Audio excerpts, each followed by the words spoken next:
का शुक्र करता हूँ कि खुदावंद का शुक्र करता हूँ कि खुदावंद ने इतना मौका दिया कि आज मैं आप जो मुकद्दसीन हैं उनके साथ मैं यहाँ मौजूद हूँ। मेरी कोई हैसियत नहीं, मैं कुछ भी नहीं, खाक मिट्टी और राख हूँ। ये खुदावंद का फजल है कि आप जैसे इतने अजीम जो लोग इधर बैठे हुए हैं, जो खुदा की आवाज़ को सुनते हैं, मैं उनके साथ हूँ। ये खुदावंद का फजल है। और मैं डैड पीटर के लिए और मॉम समीना का शुक्रगुजार हूँ कि उन्होंने मुझे अपने प्लेटफॉर्म पे मौका दिया कि मैं आके, बेसिकली मेरा मकसद ये था कि मैं अपनी गवाही को शेयर करूं कि किस तरह मैं खुदावंद में आया। क्योंकि कलाम आप सब मुझसे ज्यादा जानते हैं, आप मुझसे ज्यादा ऊपर हैं स्पिरिचुअलिटी में।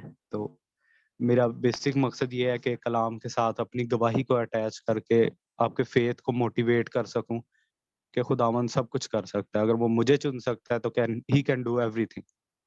वो सब कुछ ही कर सकता है अगर मुझे चुन सकता है वो तो ये खुदावंद का फजल है। जी, आप सबके लिए मैं बरकत को चाहता हूँ, ब्लेसिंग को चाहता हूँ, जो यहाँ हैं, आए हुए हैं आज, और जो नहीं आ सके उनके लिए भी बरकत को, सरफराजी को मांगते हैं कि खुदावंद उनको फजल दे कि वो आ सके। सिर्फ प्रोफेसीज के पीछे ना भागे, काइंडली कलाम को सुने, क्योंकि कलाम ही सब कुछ है। इसके बगैर कुछ भी नहीं है। प्रोफेसी भी नहीं काम आएगी जब तक कलाम आपके अंदर नहीं जाएगा। तो मैं शुक्र करता हूँ आज के दिन के लिए, अपनी जिंदगी के लिए। मैं इकरार करता हूँ आप सबके सामने और खुदावंद के सामने कि मैं खाक मिट्टी और राख हूँ। या खुदावंद, जो तू मुझसे बुलवाना चाहता है खुदावंद, वही बुलवाना, और जिस चीज से तू मुझे बाज रखना चाहता है खुदावंद, वो मुझसे, मेरे मुंह से खुदावंदा बाज रखना। और खुदावंदा, मैं यहाँ आया हूँ खुदावंदा, या खुदावंदा ये मेरे लिए नहीं, ना मेरी फैमिली के लिए है खुदावंदा, ये तेरे लोगों के लिए और तेरी किंगडम के लिए है खुदावंदा, कि तूने मुझे चुना क्या खुदावंद, मैं तेरे लोगों तक है खुदावंदा तेरे कलाम को पहुंचा सकूँ। खुदावंद, मेरी मदद करना है खुदा। मैं आपका शुक्र करता हूँ, आपकी तारीफ करता हूँ। आज की हमारी जो बेसिक वर्स रहेगी वो मुकद्दस लूका की अंजील, उसका चौथा बाब 18 और 19 आयत होगी। ये हमारे प्लेटफॉर्म की बहुत मशहूर वर्स है। हम अक्सर इसको हाथ सिर पे हाथ रख के पढ़ते हैं। तो मैं आपसे, आप लोगों से पूछना चाहूंगा कि पढ़ते तो हम हैं, कितने लोग इस आयत को समझते हैं? डैड पीटर ने और मॉम समीना ने हाथ उठाया है। जी जी, पास्टर एस्टर भट्टी ने भी हाथ उठाया। यकीनन ये लोग समझते हैं। तो आज इस पे हम थोड़ा सा फोकस करेंगे।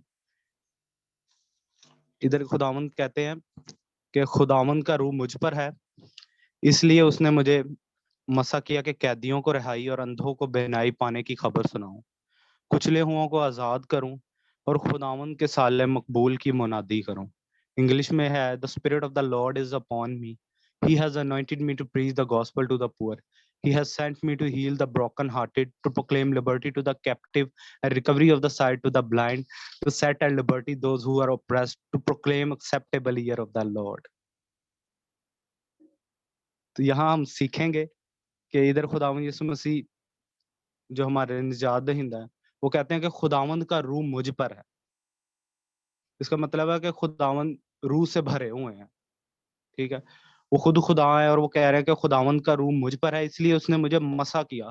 खुदावंद ने, खुदावंद यीशु मसीह को पावर दी, अनॉइंटिंग दी, रूल कुदुस से कुदरत दी। जैसे हम अमाल की किताब उसका 10 बाब और 38 आयत में देखते हैं, उधर भी लिखा है कि खुदा यीशु नासरी को रूल कुदुस और कुदरत से मसा किया।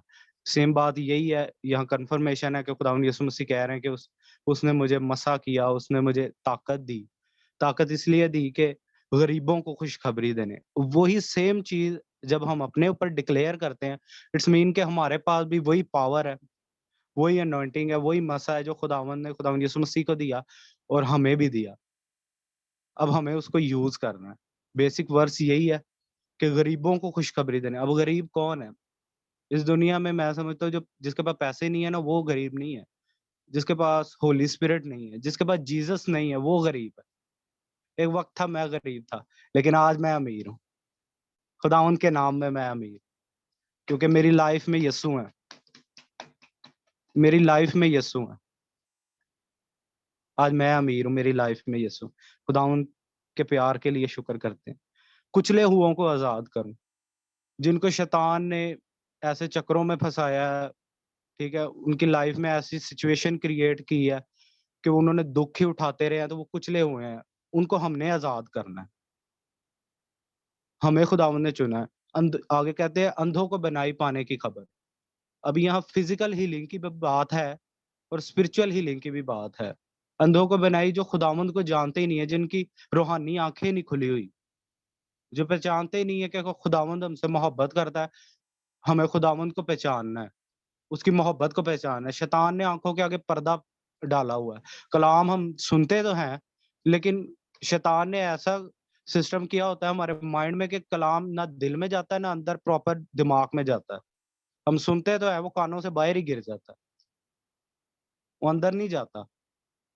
तो ऐसे लोगों के लिए लिखा कि हमें अंधों को बनाई, उनके लिए दुआ करें, उनको कलाम सुनाएँ ताकि खुदावंद उनकी स्पिरिचुअल आइज़ को खोले, रूहानी आँखों को खोले।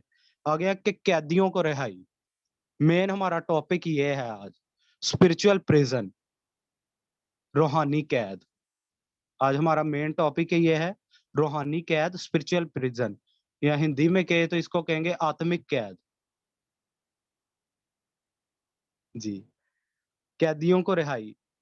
यहाँ हम कैद तो ये भी सोच सकते हैं कि भई लोग कैद हैं, जेल में कैद हैं, लेकिन ये फिज़िकल कैद नहीं है, ये स्पिरिचुअल कैद है। ये वो कैद नहीं है जिसमें यूहन्ना बपतिस्मा देने वाला कैद था। ये वो नहीं है जिसमें पौलुस और सीलास कैद थे, ये वो कैद नहीं है। ये वो कैद नहीं है जिसमें यूसुफ कैद था, ये वो कैद नहीं है जिसमें दानियल कैद। ये वो कैद है जिसमें शैतान रूहानी तौर पे हमें कैद करता है और हमें पता ही नहीं चलता। हमें दिखाई ही नहीं देती वो कैद। कैद दिखाई नहीं देती, इसकी वजह ये है कि हमारी रूहानी आँखें नहीं खुली। अगर रूहानी आँखें खुली होती तो हम पहचान सकते हैं कि शैतान ने हमारे लिए क्या जाल बिछाया हुआ है, वो किस तरह हमें फँसा रहा है। तो ये ज़रूरी है कि हमें हमारी रूहानी आँखें खुलनी चाहिए। हम रूहानी हैं, रूहानी हम क्रिएशन है खुदावंद की। हम स्पिरिचुअल बीइंग्स हैं, हम रूहानी हैं और हमारी ये जो दुनिया है जिसको हम देखते हैं, ये जो फिज़िकल सारी चीज़ों को देखते हैं, इससे ज़्यादा रियल, ज़्यादा ऑथेंटिक, ज़्यादा असली जो चीज़ें हैं, वो स्पिरिचुअल लाइफ़ में है। हम कोई भी एक्ट करते हैं, चाहे वो रॉन्ग हो या अच्छा हो, गुड हो, अगर हम फिज़िकल ये जो ज़िंदगी है इसमें करते हैं दुनिया में, तो इसका इम्पैक्ट उधर जाता है, स्पिरिचुअल में। अगर हम कुछ अच्छा काम करते हैं, कुछ अच्छा काम करते हैं जो खुदावंद को पसंद है, तो फिर हमें खुदावंद की तरफ से रूहानी जो दुनिया वहाँ से हमें बरकतें मिलती हैं। अगर गलत काम करते हैं तो हम फिर डोर्स को खोल देते हैं, शैतान के लिए। तो आज हम इसको और देखेंगे कि रूहानी कैद क्या है। लाइफ़ तो हमारी स्पिरिचुअल है और हम भी स्पिरिचुअल बीइंग है।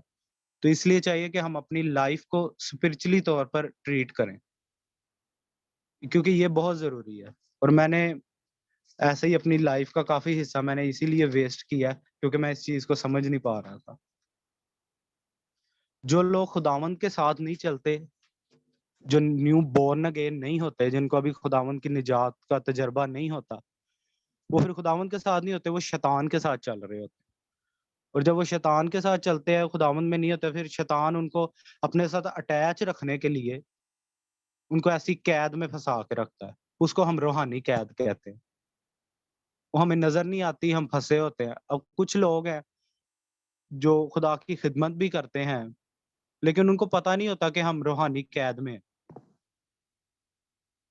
वो कहते तो हैं हम ठीक है, हम दुआ कर रहे हैं, फास्टिंग कर रहे हैं, टंग्स में प्रे कर रहे हैं, लेकिन वो किसी न किसी जगह शैतान ने उनको अटकाया होता है और शैतान उन तक उनके माइंड को पहुँचने ही नहीं देता। कि ये किसी तरह निकल आए तो ये तो प्रॉपरली तौर पे खुदावंद को जानेंगे और फिर मेरा तो इनके साथ रिश्ता ही कट ऑफ हो जाएगा। इसलिए वो फँसा के रखता है। और एक कोटेशन है, if we are not obedient to God, it's mean we are obedient to someone else. अगर हम खुदा के वफ़ादार नहीं है तो फिर हम किसी और चीज़ के वफ़ादार हैं। मैं जब मसीह में आया शुरू-शुरू में, तो खुदावंद ने मेरे दिमाग में एक बात डाली कि जो मसीह में नहीं है ना, जो मसीह के साथ नहीं है, वो पक्की बात है, वो शैतान के साथ। जो मसीह के साथ नहीं है वो शैतान के साथ। और मैं अक्सर ये लोगों को कहता हूँ, पता नहीं उनको बुरा लगता होगा लेकिन मैं ये कह देता हूँ। मैं कहता हूँ कि मैं अपनी भी बात करता हूँ। मैं ये नहीं कहता कि मैं बहुत अच्छा था। मैं उनको कहता हूँ कि मैं वही चलती-फिरती टेस्टिमनी हूँ। जी। अगर हम खुदा के साथ नहीं है तो फिर हम खुदा के मुखालिफ हैं। क्योंकि हम जब न्यू बॉर्न अगेन नहीं होते, निजात याफ्ता नहीं होते, हमने बैप्टिज़्म नहीं लिया होता, नए सिरे से हम पैदा नहीं होते, खुदावंद के हुक्मों को हमने नहीं माना होता और हम इस दुनिया में रह रहे होते, ये जो मटीरियलिस्टिक वर्ल्ड है, जो सिर्फ़ ज़ाहिरी है, ठीक है? इसने एक दिन ख़त्म हो जाना है। इसमें हम रह रहे होते हैं और हम इस चीज़ को भूल जाते हैं कि लाइफ़ स्पिरिचुअल है, लाइफ़ रूहानी है।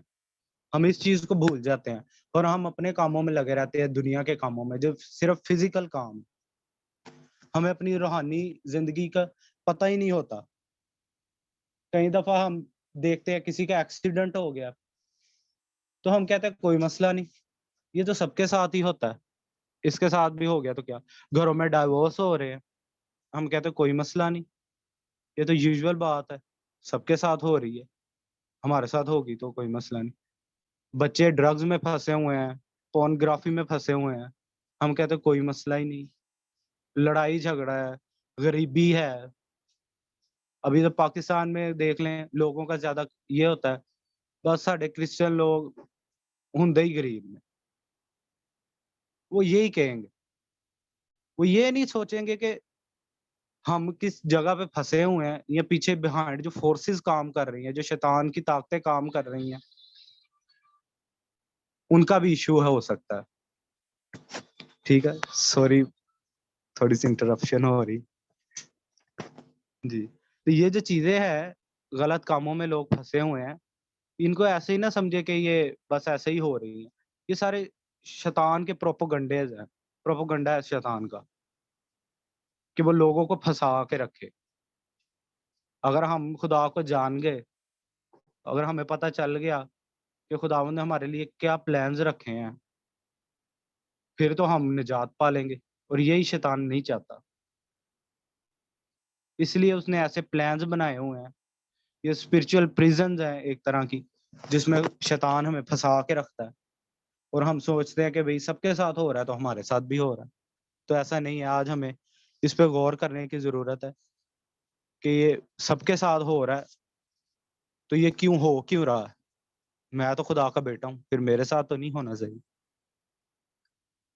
ये खुदा के बेटे में, एक बोर्न अगेन में और एक जो नॉन बिलीवर है, जो यीशु को जानता ही नहीं है, उसमें कोई फ़र्क नहीं। फ़र्क है। वो यीशु को जानता है, उसने यीशु के प्यार को एक्सपीरियंस किया, तजर्बा किया और उसकी लाइफ़ तो डिफरेंट होनी चाहिए। पास्टर डैड हारून ने एक बात की थी मुझे, मेरे पे प्रोफेसी की थी कि दानिश, आप जब आप लोगों के पास जाओगे तो वो एक नए दानिश को देखेंगे और मैंने ये अपनी लाइफ़ में एक्सपीरियंस किया बहुत दफ़ा। आज मैं जाता हूँ तो पहले पहले मुझे इतनी रिस्पेक्ट नहीं मिलती थी। आज मुझे जो लोग मुझे घर में एंटर नहीं होने देते थे, आज वो मुझे खुद कहते हैं कि दानिश आप आएँ, और मैं कहता हूँ कि ये तो खुदावंद का फ़ज़ल है। मैं तो कुछ भी नहीं, मैंने तो इन जैसे पहले था वैसे ही हूँ। ये खुदावंद का फ़ज़ल है। एक दफ़ा ऐसा हुआ कि मैं घर में था, सुबह मैं अपने फैमिली के साथ नाश्ता कर रहा था, तो ब्रेकफ़ास्ट कर रहा, तो दरवाज़े पे नॉक हुआ, मैं बाहर गया तो एक अंकल थे, वो खुदावंद की खिदमत कर रहे हैं। तो उनके हाथ में ना एक पेपर था, तो उसके ऊपर सब पास्टर्स की ना मीटिंग थी, तो वो मुझे देने आए। कहते कि दानिश, आप भी आना इसमें। और मैं इतना हैरान हुआ, मैंने कहा यार मैं क्या था? और खुदावंद आज मुझे अपने मुकद्दस लोगों के अंदर बैठने का मौका दे रहा है। मैंने आके अपने फादर को बताया। मैंने कहा पापा ये क्या हो गया? ये तो खुदावंद का ही फ़ज़ल है। मैंने तो अभी कोई इतना कोई काम किया भी नहीं अच्छा। ये खुदावंद का फ़ज़ल है। वो हमें सरफ़राज़ करता है। तो आज हम देखेंगे कि जो स्पिरिचुअल प्रिज़न है वो किस-किस तरह की होती है। हमें जानने की ज़रूरत है। जब तक हम बीमारी को जानेंगे नहीं, तो उसका इलाज नहीं हम कर सकते। जब हमें पता ही नहीं है कि हमारा इश्यू क्या है, जैसे पास्टर साहब पूछते हैं, डैड हारून, डैड पीटर कि आपका इश्यू क्या है? कई दफ़ा तो उनको खुदा का रूह बता देता है, लेकिन कई दफ़ा वो पूछते हैं कि भई अगर हम उनको रिक्वेस्ट भेजें मैसेज, वो कहते हैं कि आप अपना मेन इश्यू बताओ, हम उसके लिए प्रे करें। तो पहले हमें ज़रूरत है कि हम समझें कि शैतान ने जो हमारे लिए जाल बिछाया वो है क्या? तो पहले इसमें मैं आपके साथ शेयर करूँगा अनफॉरगिवनेस, माफ़ ना करना। ये बड़ी खतरनाक चीज़ है और इसको मैंने बड़ा खुद एक्सपीरियंस भी किया है। ये एक प्रिज़न है जिसमें शैतान लोगों को फँसा के रखता है कैद में। हमारा किसी के साथ झगड़ा हो जाता है, ऊपर से हम उसको माफ़ कर देते हैं, दिल में हम उसको गालियाँ देते हैं। ये सोचते रहते हैं अच्छा इन्हू मैं पूछांगा, टाइम आ जावे फिर इन्हू मैं दसांगा। ये है अनफॉरगिवनेस। हम दुआए रुबानी में ये तो कहते हैं कि या खुदावंद हमारे कसूर माफ़ कर दे जिस तरह हमने दूसरों को के कसूर माफ़ किए हैं। हम दिन में 3-4 दफ़ा पढ़ जाते हैं, लेकिन हम इस बात पे फ़ोकस नहीं करते कि हम बोल क्या रहे हैं। मैथ्यू चैप्टर 6 वर्स 14 एंड 15 में लिखा हुआ है मत्ती की इंजील उसका 6वां बाब 14वीं से 15वीं आयत में। इसलिए कि अगर तुम आदमियों के कसूर माफ़ करोगे, तो तुम्हारा आसमानी बाप भी तुमको माफ़ करेगा। और अगर तुम आदमियों के कसूर माफ़ ना करोगे, तो तुम्हारा आसमानी बाप भी तुम्हारे कसूर माफ़ ना करे। इधर खुदावंद यीशु मसीह ने क्लियर कट बात कर दी है कि अगर आप माफ़ करोगे तो आपके कसूर माफ़ होंगे। हमें ज़रूरत है कि लोगों को माफ़ करें। जब मैं खुदावंद में आया, तो मैंने इस बात को समझा कि खुदावंद ने तो माफ़ किया है, दूसरों को माफ़ करना है। तो मैंने एक लिस्ट बनाई। मैंने मैंने सोचा कि देखता हूँ मैं कितने लोगों के साथ मेरी नहीं बन रही। और जब मैंने लिस्ट बनाना शुरू की, वो लंबी से लंबी होती और मुझे इतनी गिल्टी फ़ील हुई, तो फिर मैंने कहा खुदावंद मुझे ताकत दें कि मैं इनको माफ़ कर सकूँ। और फिर मैंने किया और खुदावंद ने मुझे ताकत दी। जब हम कलाम सुनते हैं तो खुदा का रूह वो कलाम जब हमारे अंदर चला जाता है, तो फिर खुदा का रूह वो कलाम इस्तेमाल करता है और हमारे अंदर काम होता है फिर। हमारी तरक्की होती है उसमें। हम कलाम को सीखते हैं और जब मैंने ये कलाम सीखा, तो मैंने फिर खुदावंद से कहा कि या खुदावंद आपने तो मेरे गुनाह इतने माफ़ किए, तो मैं तो अभी भी इतने बोझ को लेके बैठा हूँ अपने दिल में। तो फिर मैंने लिस्ट बनाई और वो मैंने लिस्ट खुदावंद के आगे रख दी। और फिर अब मैं देखता हूँ कि किसी के साथ भी नहीं है मेरी नाराज़गी। अब उन लोगों को मैं मिलता हूँ, तो मुझे खुशी होती है। मेरा दिल करता है इनके लिए मैं दुआ करूँ, इनके साथ बैठ के कुछ बात करूँ। और वही लोग थे जो कभी मुझे मुझे वो अच्छे नहीं लगते थे। कुछ मेरे से हुई थी, कुछ उनसे हुई थी। तो ये खुदा का फ़ज़ल है, ये खुदा की मोहब्बत है जो हमें सिखाती है, जो हमें माफ़ करने की ताकत देती है। कोशिश तो करके देखिए। अगर हम माफ़ करेंगे तो खुदा हमें माफ़ करेगा। अगर हम अपने गुनाहों की माफ़ी चाहते हैं, हम चाहते हैं कि खुदावंद हमें माफ़ करे, हमारी गलतियों को माफ़ करे, तो पहले आप खुद माफ़ करना सीखें। इसी तरह एक और प्रिज़न है, हम अपने पास्ट में जो गुज़र चुका है, उसमें हम फँसे रहते हैं। ये भी एक शैतान का तरीका है हमें गुनाह में रखने का। पास्ट में कुछ ऐसे इंसिडेंट हो जाते हैं, कोई सिचुएशन होती है, कोई हमारी लाइफ़ में पर्सन होता है, उससे कुछ हो जाती है, कुछ ऐसे रिलेशनशिप गुज़रते हैं, वो अच्छे नहीं उनका एक्सपीरियंस होता, उन्होंने हमें हर्ट किया होता है। तो गुज़र तो वो जाते हैं, लेकिन वो शैतान वो एक बीज को हमारे दिल में बो जाता है। वो कहता है बस एदे च ही फँसया रहे। वो बार-बार जैसे-जैसे टाइम गुज़रता है, वो हमें याद आते रहते हैं और हम उसी को कोसते रहते हैं या सोचते हैं काश ऐसा होता, काश वो मेरी लाइफ़ में होता या वो मेरी लाइफ़ में होती, तो ये होता, वो होता, इस तरह से। तो शैतान हमें फंसा के रखता है। यसाया नबी की किताब में लिखा हुआ है, यसाया नबी की किताब 43 उसका चैप्टर है और 18 वर्स है कि पिछली बातों को याद ना करो और कदीम बातों पर सोचते ना रहो। खुदावंद ने कहा बस जाने दो, जो गुजर गया है उसको जाने दो। जो आपने किया या किसी ने किया, जो आपसे गुनाह हो गए, उनको जाने दो, छोड़ दो, कोई मसला नहीं। मैं हूं ना। खुदावंद कहते हैं कि मैं हूं। आज का सोचो, जो दूसरों से हो गया उनको भी माफ करो और भाई खुद को भी माफ कर दो। जो आपसे हो गया उसको भी माफ कर दो। लेट इट गो, जाने दो, क्योंकि खुदावंद ने हमारे लिए अपनी जान दी है। मैं ऐसे ही बैठा एक दिन सोच रहा था कि मैंने तो अपने 20 साल जाया कर दिए, और उसी दिन रात मीटिंग में खुदावंद ने अपने बंदा से बात की और वो खुदावंद कहते तू क्यों सोचता है कि तेरे दिन जाया हो, मैं सब कुछ रिस्टोर करूंगा। मैंने कहा खुदावंद अभी तो बस मैंने थोड़ा सा ही सोचा था, आप तो मेरे कितने करीब हैं। ये खुदावंद का फजल है, वो बड़े अच्छे खुदावंद है। एक कोटेशन है, if you the truth is unless you let go, unless you forgive yourself, unless you forgive the situation, unless you realize that the situation is over, you can't move forward. ये सच है कि जब तक आप नहीं जानेंगे कि वो सिचुएशन खत्म हो गई है, वो चला गया है, या वो चली गई है, या वो सिचुएशन ओवर हो गई है, तब तक आप उसे ओवरकम नहीं हो सकते। पहले आप एक खुद को तो माफ करें ना। वो जो चला गया वो चला गया, वो वापस नहीं आएगा। टाइम वापस आ सकता है कभी? जो गुजर गया है वो गुजर गया है। अब आगे का सोचें, आगे का सोचे कि आगे खुदावंद ने आपके लिए क्या रखा है। इसी तरह है एक और है हमारे पास पॉइंट, उसमें देखेंगे हम स्पिरिचुअल प्रिजन में हम ऑफेंड हो जाते हैं बहुत जल्दी, बहुत जल्दी गुस्सा आ जाता है हम। मेरी मदर इधर ही बैठी हैं और वो मुझे देख रही। मैंने भी ऐसे ही काफी काफी लड़ाई झगड़ा किया उनके साथ भी। मैं अब आगे जाके अपनी टेस्टिमनी शेयर करूँ। हमें ज्यादा गुस्सा नहीं करना। कलाम भी कहता है कि गुस्सा तो करो लेकिन गुनाह ना करो।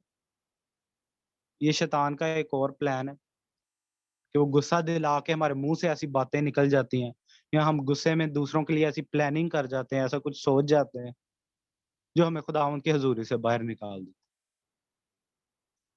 ज़बूर 91 में है,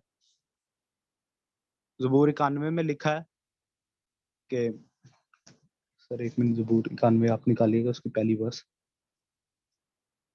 ज़बूर 91 है, जो हक ताला के पर्दा में रहता है वो कादिर मुतलिक के साया में सुकूनत करेगा। जब हम इस तरह के काम करते हैं तो हम फिर खुदावंद की हजूरी से, उसकी प्रेजेंस से बाहर आ जाते हैं, और फिर ये फिर हमारे लिए काफी मुश्किल हो जाता है, क्योंकि जब हम खुदावंद की प्रेजेंस से बाहर आते हैं तो फिर शैतान तो बैठा हुआ है, उसके तो हम टारगेट है।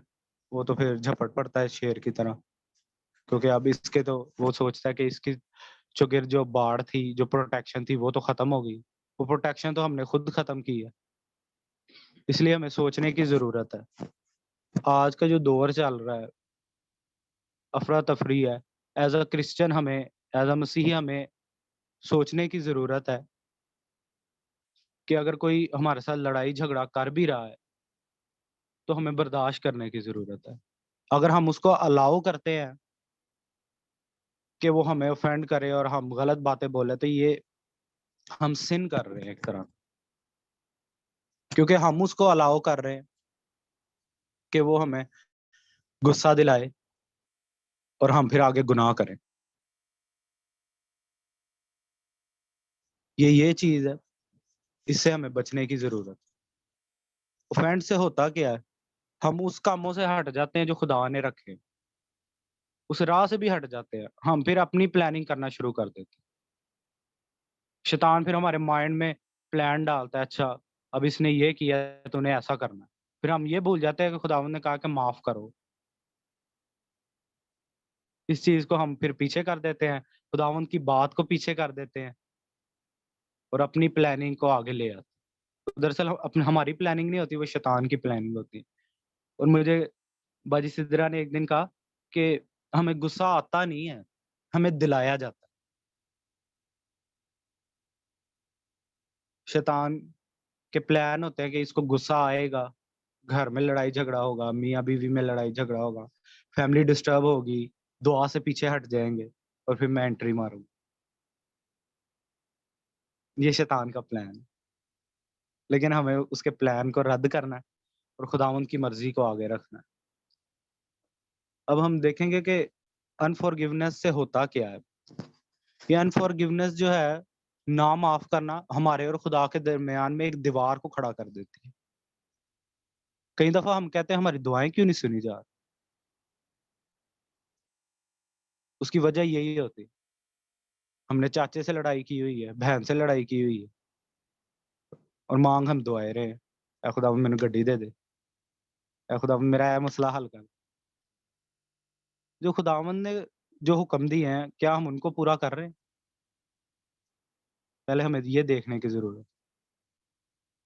और खुदावंद ने कहा कि माफ कर, जब माफ करोगे तो फिर खुदावंद खुश होगा।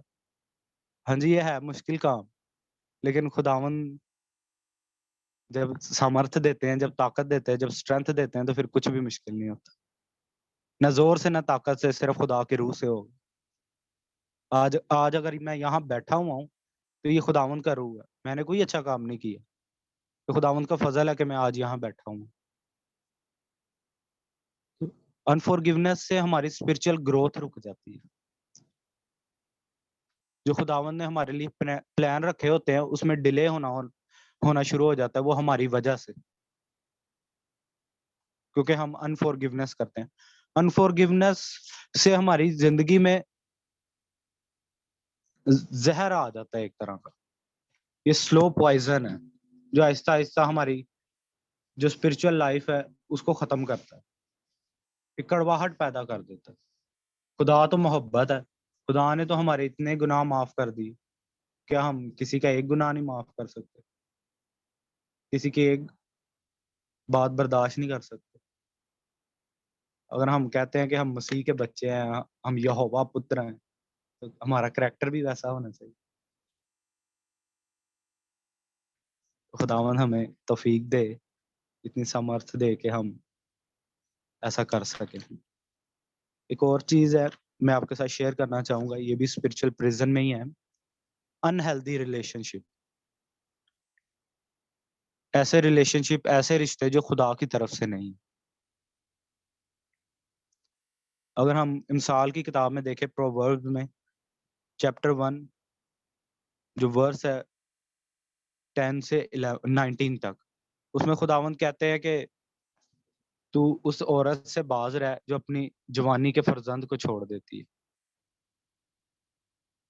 इसमें GF BF वाला रिलेशन भी आ जाता है, जो बाइबल में बिल्कुल भी नहीं है। तो हमें ऐसे रिश्तों से बचना चाहिए।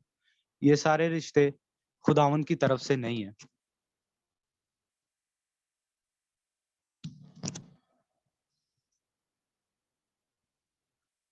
ये सारे रिश्ते खुदावंद की तरफ से नहीं है। ये सारे रिश्ते शैतान की तरफ से हैं, जो उसने हमें फंसाने के लिए या हमारे आगे रखता है।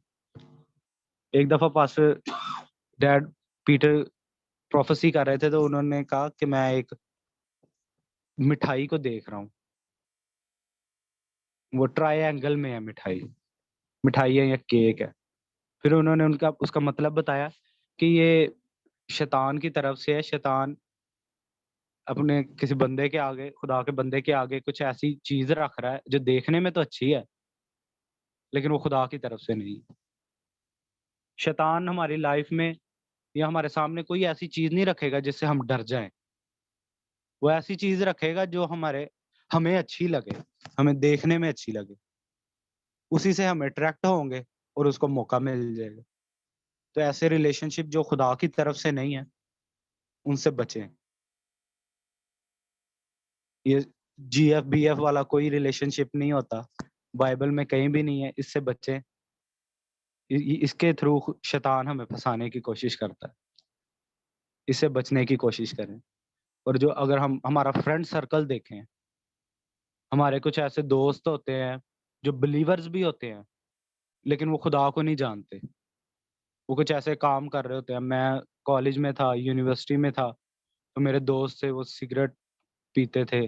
पाकिस्तान में पता होगा शीशा एक चीज है, मॉडर्न हुक्का है वो। हुक्का आप लोग समझते होंगे।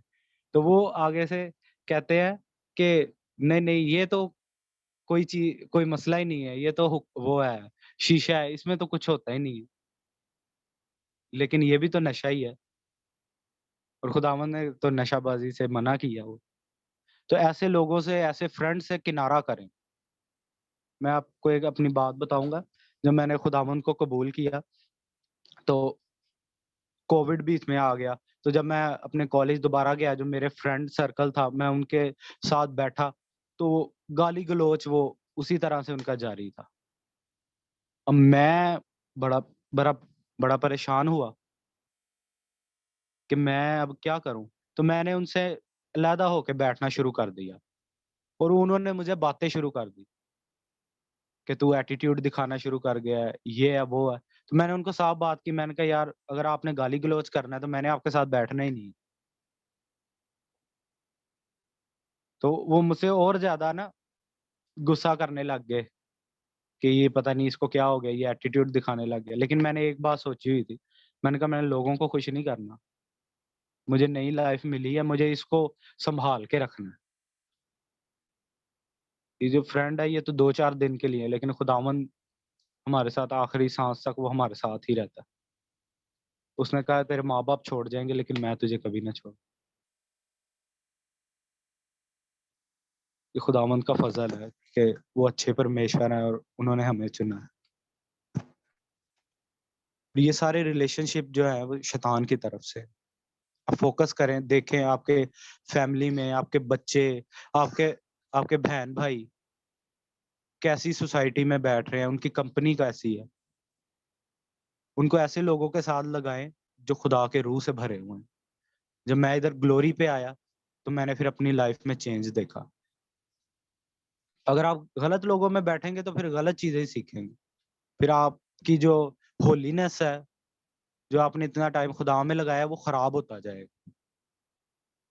बेहतर है कि ऐसे लोगों से किनारा करें। सिस्टर सिद्रा कहती है कि मेरा कोई दोस्त ही नहीं, मेरा सिर्फ एक ही दोस्त है, जीसस। बाकी सारे मेरे फेलो हैं। और मैंने भी ये बात रखी, और अभी मैं, जब मैंने क्वेश्चन पूछा तो मेरा वो जो फ्रेंड था, दानिश, अब मैंने भी ये दिल में सोचा कि मेरा कोई फ्रेंड नहीं होगा, सिर्फ फेलो होंगे, और जीसस ही मेरे फ्रेंड होंगे। क्योंकि वो अच्छे हैं, वो उनके प्रोमिसेस बहुत जबरदस्त हैं, वो फेथफुल हैं हर जगह पे। आप किसी भी जगह पे उनको आजमा के देख लें, खुदावंद हमेशा फेथफुल होंगे। हमसे गलतियां खताएं हो जाती है, लेकिन खुदावंद हमेशा फेथफुल होते हैं। एक और इसकी टाइप है प्रिजन की, स्पिरिचुअल प्रिजन की, पोर्नोग्राफी। हम गलत मूवीज को देखते हैं। डैड पीटर ने उस दिन बहुत ज्यादा इसको डीपली एक्सप्लेन किया था, और उन्होंने खुल के एक्सप्लेन किया था। शायद याद हो, मैंने तो स्क्रीन रिकॉर्डिंग करके अपने पास सेव कर लिया था। मैं उसको अक्सर सुनता रहता हूँ। तो ये चीज हमें बहुत ज्यादा खराब करती है। बाकी गुनाह तो हम अपने जिस्म से बाहर करते हैं, लेकिन ये जो सेक्सुअल इमोरालिटी है, जो हरामकारी है, ये हमारे अंदर, हमारे जो बॉडी है, उसको खराब करती है। हम होलीज ऑफ होलीज में गुनाह करते हैं, होली ऑफ होलीज में, क्योंकि हमारा बदन जो है ये खुदावंद का मकदस है। होली स्पिरिट इसके अंदर रहते हैं। और जब हम ऐसी चीजों को देखते हैं, जब हम जनाकारी करते हैं, तो फिर हम खुदावंद के रूह को रंजीदा करते हैं। फिर खुदावंद को तकलीफ होती है, दुख होता है। और अगर हम फर्स्ट कुरंथियन में, पहला कुरंथियों उसका 6वां बाब 18वीं आयत में देखें, तो खुदावंद कहते हैं, मैं आपके लिए पढ़ना चाहूंगा।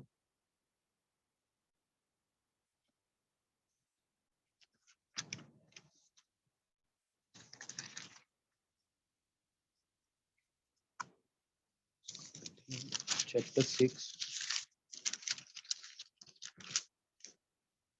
यहाँ लिखा हुआ है 1 कुरिन्थियन चैप्टर 6 वर्स 18, हरामकारी से भागो। जितने गुनाह आदमी करता है वो बदन से बाहर हैं, मगर हरामकार अपने बदन का भी गुनाहगार है। क्या तुम नहीं जानते कि तुम्हारा बदन रूह कुदुस का मकदस है, जो तुम में बसा हुआ है, और तुमको खुदा की तरफ से मिला है, और तुम अपने नहीं, क्योंकि कीमत से खरीदे गए हो। बस अपने बदन से खुदा का जलाल जाहिर करो। यहाँ खुदावन वाज़ह तौर पे बता देते हैं कि तुम्हारा बदन अपना नहीं है, हम खरीदे हुए हैं। जब हम खरीदे जाते हैं तो फिर हम एक तरह के गुलाम हो जाते हैं। पास डैड पीटर कहते हैं नौकर की ते नखरा की। उन्होंने वो बात की थी एक दिन, और मैंने कहा कैसी बात, नौकर की ते नखरा की। इसी तरह हम खुदावंद के खून खरीदे हैं, खुदावंद ने अपना ब्लड दे के हमें खरीदा है। अब ये हमारी लाइफ अपनी नहीं है, हमने खुदावंद को दे दी है ये लाइफ। तो जरूरी है कि हम इसको खुदावंद की मर्जी के मुताबिक गुजारें, ऐसे काम ना करें जो खुदावंद को नहीं पसंद। अगर हम हवा की एग्जाम्पल को लेते हैं, तो शैतान ने उसको वो फल दिखाया, तो शैतान ने उस फल की उसको खूबियां बताई, उसके साथ प्रोमिस किया कि अगर तू ये खा लेगी तो खुदा, तुम लोग खुदा की तरह हो जाओगे, तुम्हें अक्ल आ जाएगी, मरोगे नहीं। तो लेकिन ऐसा नहीं था। जब उन्होंने वो फल खाया तो हुआ उल्टा ही कुछ, मौत भी आ गई, गुनाह भी आ गया। इसी तरह शैतान जो है, ये गलत मूवीज जो हैं, आप सब जानते हैं कि गलत मूवीज क्या हैं। तो इसके थ्रू शैतान प्रोमिस करता है हमसे कि आपका जो अकेलापन है वो दूर हो जाएगा, आपको प्लेजर मिलेगा, ये वो इस तरह की चीजें। लेकिन ऐसा होता नहीं है। जब हम इस तरह की चीजें देखते हैं तो हम मेंटली तौर पर, इमोशनली तौर पर और स्पिरिचुअली तौर पर खुदा के साथ अनफेथफुल हो जाते हैं। ये खुदा के साथ हमारी दूरी हो जाती है। हम गलत चीजों को देखते हैं, फिर हमें शर्मिंदगी होती है कि हम तो अब खुदा के पास नहीं जा सकते। जब मैं स्टार्ट में था तो मुझसे कुछ गलती हो गई, तो मैं बाइक पे आ रहा था, तो मैं अब सोच रहा था मैं खुदावंद की हजूरी में कैसे जाऊंगा, मैं खुदावंद से कैसे दुआ करूंगा। तो फिर खुदावंद के रूह ने मुझे वो वर्स याद दिलाई जिसमें पीटर जीसस के पास आता है और कहता है कि ए खुदावंद, मैं अपने भाई को कितनी दफा माफ करूं। वो कहता है 7 नहीं 70 दफा। और होली स्पिरिट ने मेरे दिमाग में बात डाली कि अगर खुदा जो कह रहा है कि 7 से 70 दफा माफ करो, वो खुद कितना मर्सीफुल होगा। और मैंने फिर इस बात को समझा और मैंने कहा कि खुदावन, आप मर्सीफुल गॉड है, मेरे से जो गलती हुई है मुझे माफ कर दे। तो हमें चाहिए कि हम ऐसे काम ना करें। मत्ती की इंजील उसके 5वें बाब 28 आयत में भी लिखा है कि अगर हम किसी औरत को बुरी नजर से देखते भी है तो ज़ना करते हैं। ये जरूरी है कि हम अपनी सोचों को, ख्यालों को भी बेहतर करें। सिर्फ फिजिकली तौर पे नहीं हम गुनाह कर रहे, अगर हम देखते भी है, सोचते भी है, तो हम गुनाह करते हैं। ये खुदावन यीशु मसीह के मुंह के अल्फाज। मेरा ईमान है कि अब आप लोग समझ गए होंगे स्पिरिचुअल प्रिजन क्या है। रूहानी कैद है जिसमें शैतान हमें फंसा के रखता है कि हम उन कामों से हट जाएं जो खुदा की तरफ से है, और उन कामों में फंस जाए जो खुदा की तरफ से नहीं है। वो ऐसे लोगों को लेके आता है, वो ऐसी सिचुएशन क्रिएट करता है, वो ऐसे हालात बना देता है ताकि हम खुदा से दूर हो जाए। तो इसी चीज को हम स्पिरिचुअल प्रिजन कहते हैं। आप अपनी लाइफ पे फोकस करें, देखें कि मैं किसी इस चीज में तो नहीं फंसा हुआ, मैं झूठ तो नहीं बोलता, मैं ऐसे ही तो नहीं गुस्सा तो नहीं कर लेता जल्दी जल्दी। अपनी लाइफ पे गौर करें, हमें गौर करने की जरूरत है। कलाम दो धारी तलवार है, पहले ये मेरे लिए फिर आपके लिए। तो हमने ये तो सीख लिया कि हम स्पिरिचुअल प्रिजन क्या है, अब हमें बीमारी का पता चल गया, अब इलाज क्या है इसका, हम इससे ओवरकम कैसे हो सकते हैं। तो इफ्सियों की किताब में 6वां बाप और उसकी 10वीं आयत है कि be strong in the Lord and in the power of his might. खुदावंद कहता है कि मेरा ज़ोर लो और मेरी कुदरत में मज़बूत होते जाओ। मेरी ताकत लो, मेरी सामर्थ लो, क्योंकि खुदावंद के बगैर तो हम कुछ कर ही नहीं सकते। दाऊद नबी ने दाऊद ने जाती जूलियत को हराया, क्या उसने अपनी ताकत से हराया? वो तो छोटा-सा बच्चा था। खुदावंद की सामर्थ थी उसके बाद, खुदावंद का ज़ोर था, जो उसने उसको हराया। इसी तरह हम इन चीज़ों से लड़ सकते हैं। हमारी जो जंग है, शैतान की रूहानी फ़ौजों से है, जो आसमानी मकामों में है। और हमारी लाइफ़ भी स्पिरिचुअल है और हमारी जंग भी रूहानी फ़ौजों से है। इसलिए हमें ज़रूरत है हमारे हथियार भी रूहानी हों। और यहाँ खुदावंद बताते हैं कि उन रूहानी हथियारों को ले लो, armour of God. Armour of God क्या है? निजात का खुद, हेलमेट ऑफ सैल्वेशन, रासबाजी का बख्तर, ब्रेस्ट प्लेट ऑफ राइचियसनेस, सच्चाई का कमरबंद, बेल्ट ऑफ ट्रुथ, रूह की तलवार जो खुदा का कलाम है, स्वॉर्ड ऑफ द स्पिरिट, ईमान की सिपर, शील्ड ऑफ फेथ, सुलह की खुशखबरी के जूते, शूज ऑफ पीस। ये वो चीजें हैं जब हम खुदा से ले लेते हैं, तो फिर कोई शैतान, कोई इब्लीस हमारे सामने नहीं टिक सकता। फिर वो हमारे पाँव के नीचे है, फिर वो ज़ीरो है उसकी ताकत। अगर हम यहोवा के बेटे हैं, तो हम में फिर यहोवा की सामर्थ है। हम बादशाह के बेटे हैं, तो फिर हम बादशाह हैं, हम गरीब नहीं हैं। कोई आपको गरीब कहे तो कहे, कौन है गरीब? मैं तो नहीं हूँ गरीब। डैड हारून कहते हैं, अगर कोई कहेगा कि आप गरीब हो, कहोगे कहाँ से? मैं तो नहीं हूँ गरीब। आसमान और ज़मीन का बनाने वाला खुदा, जो बादशाहों का बादशाह, शहंशाहों का शहंशाह है, वो हमारा बाप है, फिर हम गरीब कैसे हो सकते हैं? बादशाह का बेटा कभी गरीब नहीं होता। मैं तो गरीब नहीं। इंसान सिर्फ पैसे से अमीर नहीं होता। मेरे पास खुदावंद है, मैं इसलिए अमीर हूँ। मैंने खुदावंद को पहचान लिया, इसलिए मैं अमीर। इसी तरह मैं अपनी टेस्टिमनी शेयर करूँगा कि मैं खुदा में नहीं था, और मैं आप बिलीव नहीं करेंगे कि मैं महीने में 1 दफ़ा बाइबल पढ़ता था। वो भी जब मेरी मामा गुस्से में आ जाती है। आपको पता है पंजाबी मॉम्स कैसी होती हैं। जब गुस्से में आ जाती है, फिर वो कहती थी कि मैं तुर जाना है। तो यीशु ਨੂੰ मैं कहना कि इन्हू मैं क्या सी, लेकिन यीशु ऐ नहीं सुनता सी मेरी। और जब वो ज़्यादा ज़ोर देने लगती, मुझे प्रेशराइज़ करती, तो फिर मैं बैठ जाता था। स्कूल जाते टाइम या कॉलेज जाते टाइम मैं बैठ जाता था। तो ऐसे ही चल रहा था सब कुछ, लाइफ़ खुदा में नहीं थी। मैं दूसरे लोगों को देखता था, मुझे गिल्टी फ़ील होता था कि यार उनके बच्चे तो अच्छे हैं। उन्होंने बाइबल 2-3 दफ़ा ख़त्म कर ली। वो कहते हैं हमारे बच्चे अच्छे हैं, दुआ भी करते हैं। ये मैं देखता था और मैं समझता था कि ये जो खुदा के साथ चलने वाले लोग हैं ना, ये पैदा ही अच्छे होते हैं। ये पैदा ही अच्छे होते हैं। मैं तो नहीं ये काम कर सकता। मैं खुदा के साथ फ़ेथफुल या खुदा के हुक्मों को नहीं मान सकता। फिर एक दिन ऐसे ही चल रहा था, टाइम गुज़र रहा था। सारे काम चल रहे थे। तो एक दिन मैं जिम में था, तो मेरे फ़ादर की कॉल आई कि म मामा की तबीयत ख़राब है, घर आ जाओ। तो मैंने समझा कोई नॉर्मल शुगर या बीपी अप डाउन होगा। मैं घर गया तो उनके ब्लीडिंग हुई थी और वो वॉशरूम से बाहर निकली और रो रही थी। मैंने जब उनको देखा ना, तो मैं हिल गया। मैंने कहा मैं मामा को तो अच्छा-भला छोड़ के गया था, ये क्या हो गया? और फ़ौरन से हम हॉस्पिटल चले गए, सारे टेस्ट वग़ैरह हुए, सब कुछ हुआ, अल्ट्रासाउंड वग़ैरह, कोविड के 3 टेस्ट हो गए, सब नॉर्मल। सब कुछ नॉर्मल था, पर हमें कुछ समझ नहीं आ रही थी।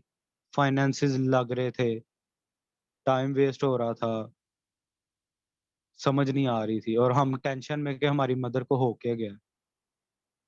कभी इस डॉक्टर के पास जा रहे हैं, कभी इधर, जो वो कह रहा है अच्छा ये वाला टेस्ट इतने पैसे दे दो, ये वाला टेस्ट कर लो, हम कर रहे हैं।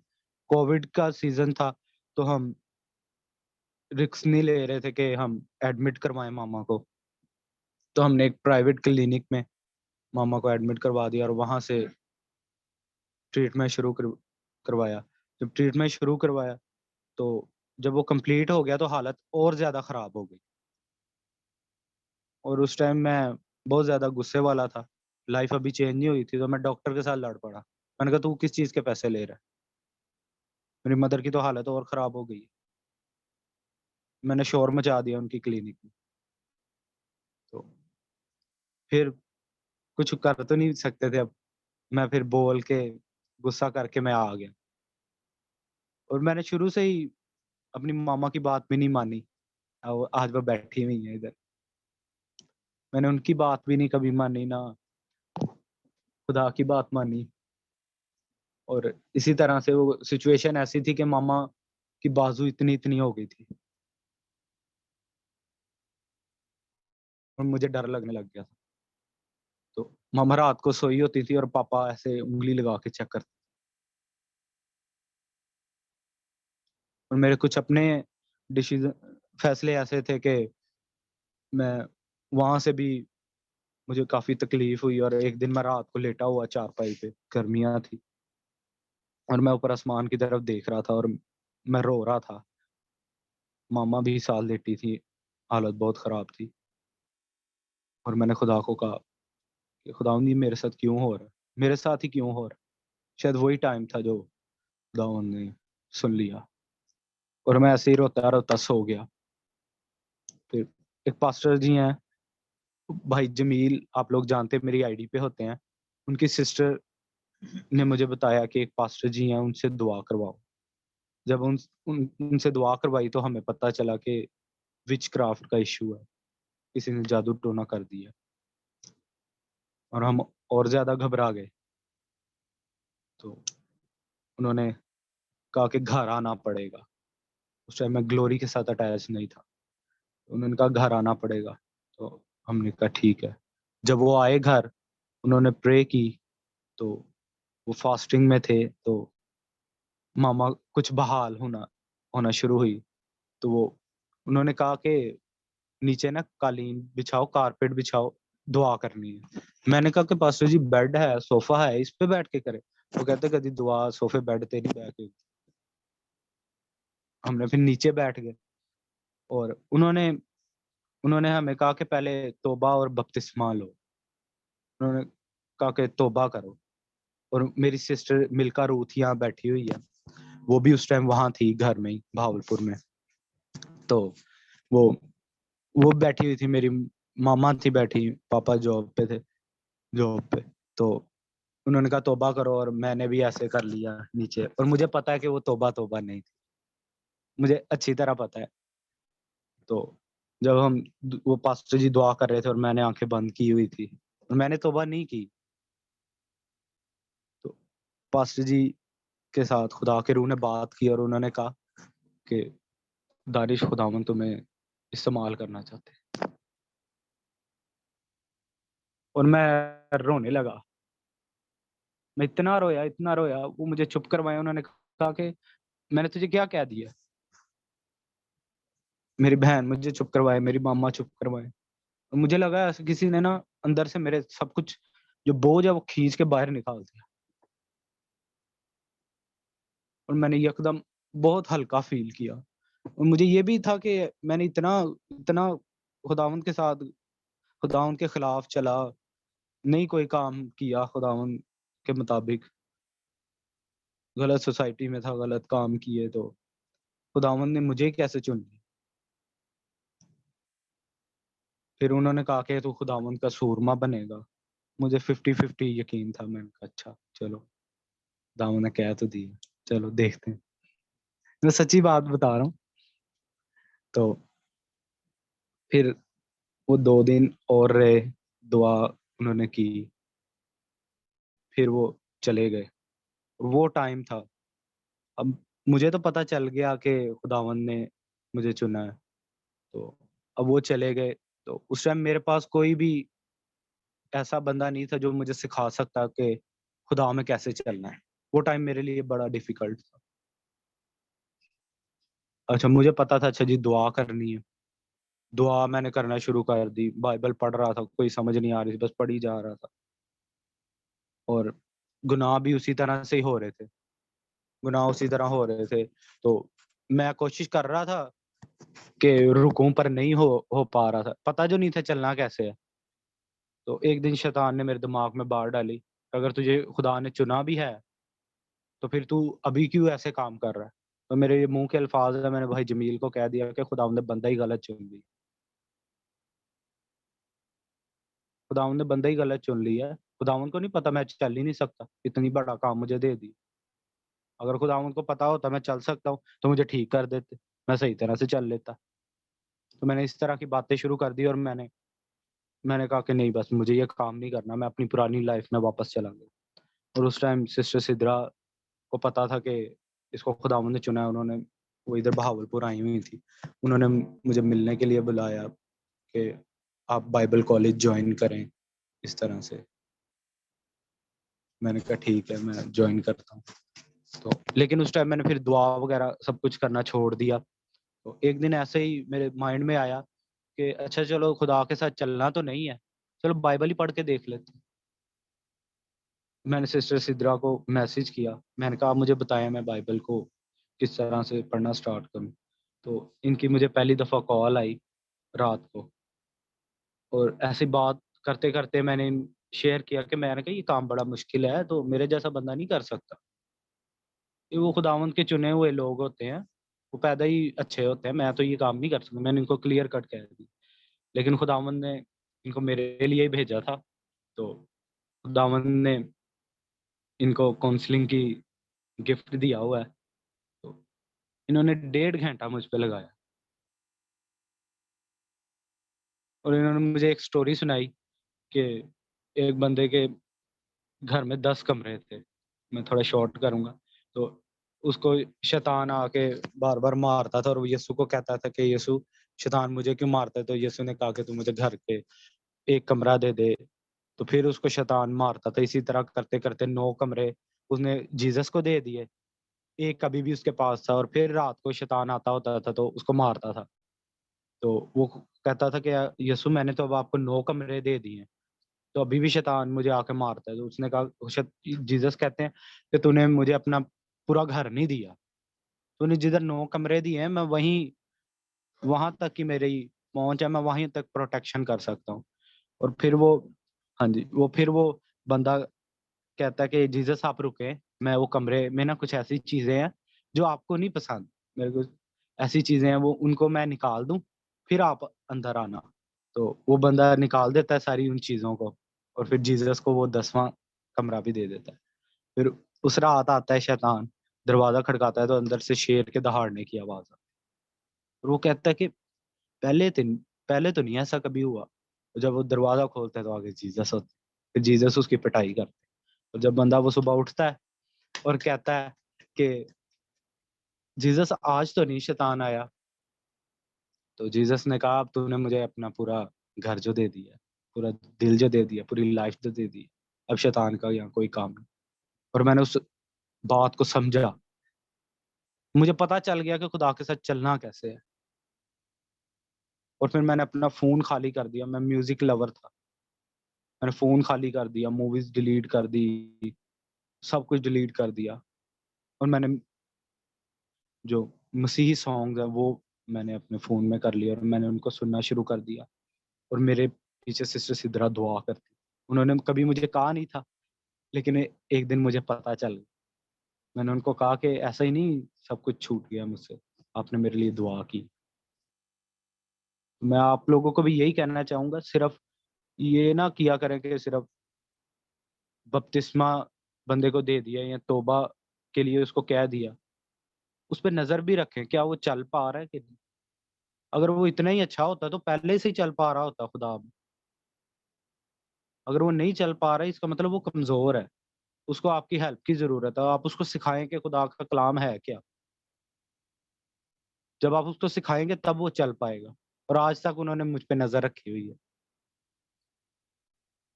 ये खुदावंद का शुक्र है कि उन्होंने मुझे एक बहन दी। जहाँ बहन की ज़रूरत होती है वो मुझे बहन की तरह सिखाती है।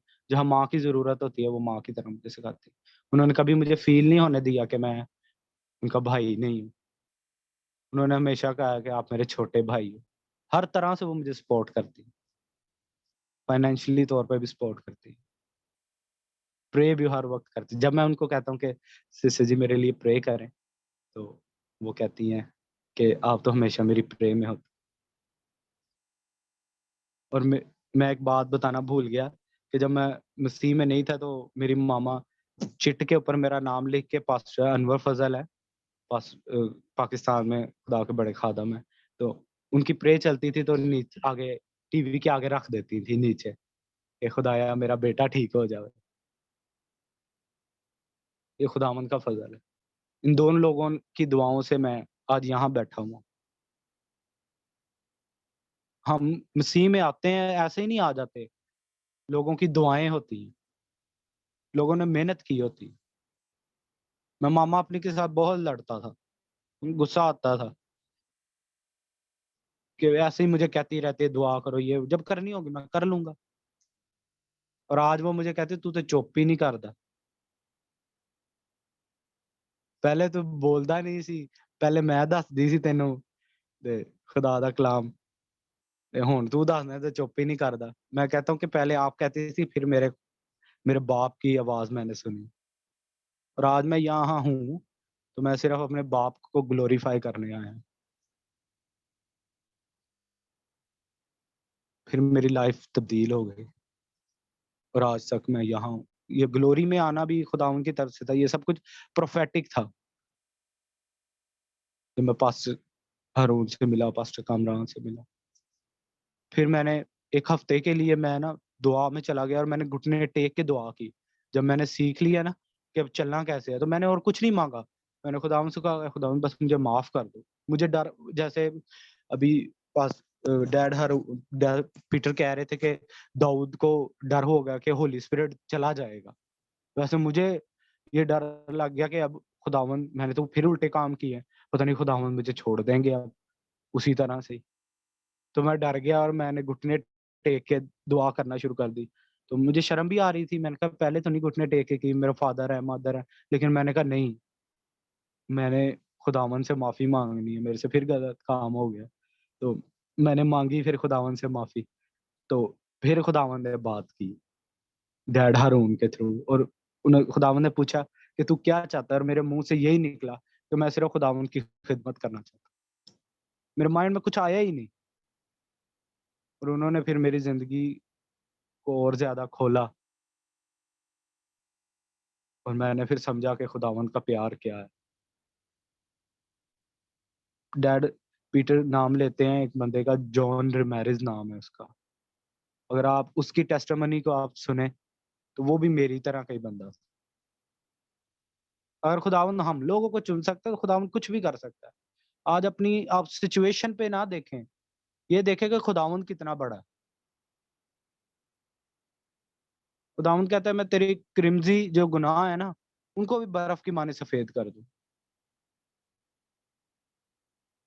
ये मत सोचें कि अच्छा आपसे ये हो गया, अब खुदावन क्या कहेंगे, ये होगा वो होगा। बस खुदावन के पास आ जाए, उसको कहे खुदावन मैं अवेलेबल हूँ, बस अब तू जानता है। तो खुदावन कहेगा ठीक है बेटा, तू आ गया है ना, बस मेरे लिए इतना बहुत है, अब आगे मैं संभाल लूंगा। और मैंने भी ऐसा ही किया। मैंने कहा खुदावन ये जंग मेरी नहीं है, ये जंग आपकी है, मुझे ताकत दो। और फिर खुदावन ने ताकत दी, और आज मैं लोगों के पास जाता हूँ।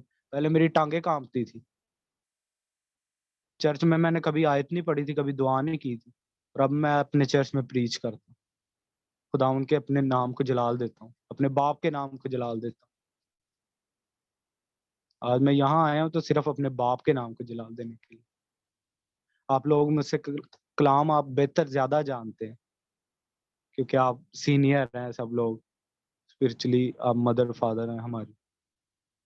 लेकिन मैं ये चाहता था कि आप लोगों को बताऊं कि हमारा खुदावंद कितना अच्छा है। मैंने कभी नहीं सोचा था कि मैं खुदा का खादम बनूंगा। ये खुदावंद का फजल है, आज मैं यहाँ हूँ। अब मैं अपनी पीछे लाइफ को देखता हूँ तो मुझे ना रोना आता है। रोना इसलिए नहीं कि मैं उस चीज में था, मैं इसलिए कि खुदावंद कितने मेहरबान है। पता नहीं मेरे जैसे बंदे को भी चुन लेते हैं।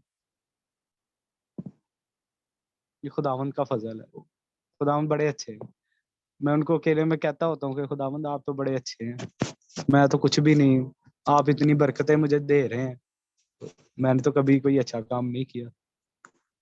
लेकिन अब मैं चाहता हूँ कि मैं खुदावंद के लिए कुछ करूँ। मैं जगह-जगह जाता हूँ, तो मैं उनको अपनी टेस्टिमनी बताता हूँ। मैं उनको यही कहता हूँ, यार खुदावंद मुझे चुन सकता है ना, तो खुदावंद सब कुछ कर सकता है। बस बिलीव रखो, सब कुछ होगा।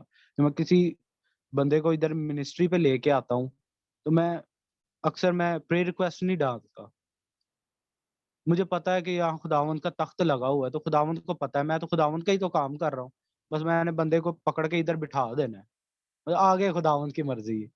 बस मैं साथ ये कह देता हूँ, खुदावंद ये बंदा आया है, इसके लिए बात करना आप। और बस मैं फिर बैठ के बस अपनी दुआ करता हूँ। मुझे पता है बस खुदावंद ने आगे सँभाल लेना। मेरा काम है बस उसको मिनिस्ट्री में लेके और मैं ये मिनिस्ट्री की एडवर्टाइज़मेंट नहीं करता। मैं चाहता हूँ कि कोई एक और बच जाए। सिस्टर सिद्रा ने तो एक बचा लिया, अब मैं भी एक बचा लूँ। एक ही बचा लें काफ़ी है, सही तरीके से। जी, तो मेरी एक रिक्वेस्ट है आप लोगों से कि आज मेरे लिए क्लैपिंग कोई ना करे, मेरे बाप के लिए क्लैपिंग करे। उसकी वजह से मैं यहाँ हूँ। अगर वो कोड़े ना खाता तो मुझे माफ़ी ना मिलती। तो खुदावंद का फ़ज़ल है।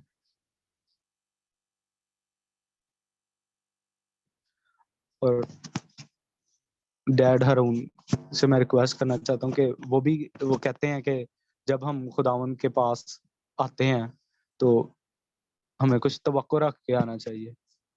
मैं चाहता हूँ, मम्मा इधर आओ, कि मेरी मामा के लिए और सिस्टर सिद्रा के लिए आप ब्लेसिंग्स को बोलें। इनके लिए बहुत ज़्यादा बरकतों को खोलें कि इन्होंने बहुत काम किया है। और मेरी फैमिली के लिए दुआ करें कि जितने हमारे फैमिली मेंबर हैं, सारे खुदावंद के लिए काम करें। खुदावंद ने मेरे पापा को चुना, मेरी मामा को चुना, मुझे चुना, मेरी बहन को चुना, मेरे 2 भाई हैं, 1 भाभी है, उनको भी खुदावंद चुने, ताकि हम मिलकर खुदावंद के लिए काम करें। हम हेल को खाली कर दें यीशु के नाम में। और मैं बस एक अपने लिए है कि मैं और कुछ नहीं चाहता, बस खुदावंद मुझे वफ़ादारी की रूह दे दे बस, और कुछ नहीं चाहता। जैसे डैड हारून है, डैड कामरान है। कभी-कभी मैं बड़ा लो फ़ील करता हूँ कि यार सारे ही ज़्यादा फ़ेथफुल हैं, मैं इतना नहीं हूँ। ये चीज़ मुझे बड़ा तंग करती है। मैं इसलिए सिर्फ़ बार-बार डैड कामरान को कहता हूँ कि आप क कैसे इतने फ़ेथफुल हैं?